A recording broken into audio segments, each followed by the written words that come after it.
Moving on now, a man is dead after a confrontation on the east side of New Albany.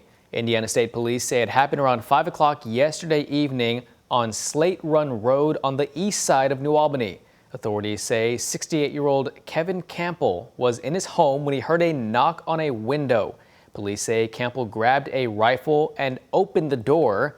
That's when police say Campbell saw 41-year-old Christopher Proctor with a sword outside.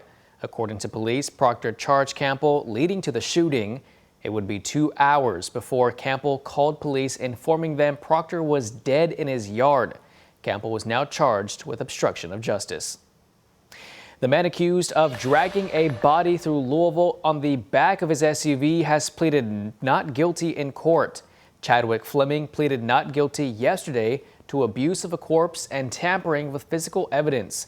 Court documents reveal the details after a body was found last Sunday at 18th and Ali. Documents say Mitchell Jackson Jr.'s body was found wrapped in sheets and zip ties, then covered in garbage bags.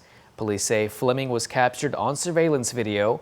Prosecutors asking the judge to raise Fleming's bond to $250,000. But the defense, however, argued his bond of $25,000 is already too high for the charges.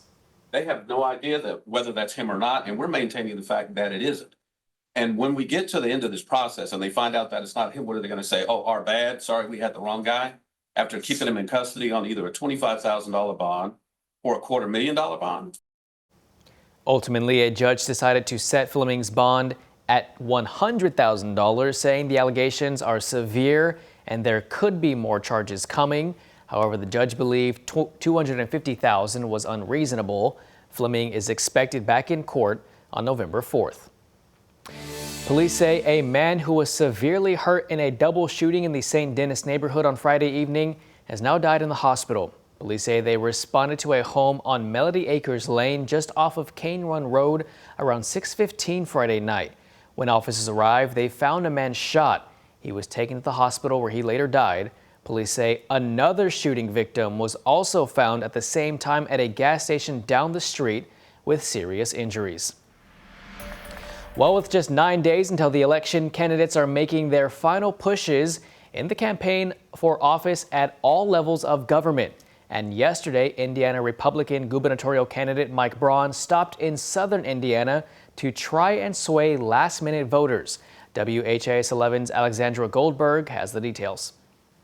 10 days out from Election Day, Indiana's Republican candidate for governor, U.S. Senator Mike Braun, is in the final stretch of campaigning in Jeffersonville. I'm going to be entrepreneurial, I'm going to be accessible, and I'm going to get along with our legislature, and that's how you take Indiana to a place it's never been before. His challenger, Democrat and former state superintendent Jennifer McCormick, spoke with WHAS11 News earlier this month. As I've traveled, I'm listening to a lot of people, Republican, Democrat, Independent, Libertarian, and they're all saying the same thing. A lot of it's about women's reproductive rights and freedoms.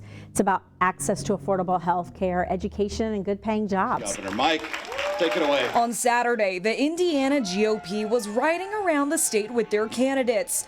Braun making his case for governor. The biggest thing that separates me from my opponent is her experience of never signing the front side of a paycheck, wanting to run a business with 32,000 employees, 80 agencies, 30 major ones. McCormick making her case. We also know that the urgency to fight against that extremism is meeting the energy right now of the moment, and when you get that, you win. In one final push to convince voters, both candidates are laying out their policy priorities. One top issue for Indiana voters being cannabis. When it comes to the recreational side, I'll be taking my cue from law enforcement, because they'll be the ones that'll have to put up with the consequences of it if we don't get it right. Medical use first, then go into adult use, and then making sure that we are taking advantage of the estimated conservative $170 million in the first year of revenue, but also to the hundreds, if not thousands, of jobs that can come with legalizing cannabis. Both continue to campaign less than 2 weeks away from knowing which candidate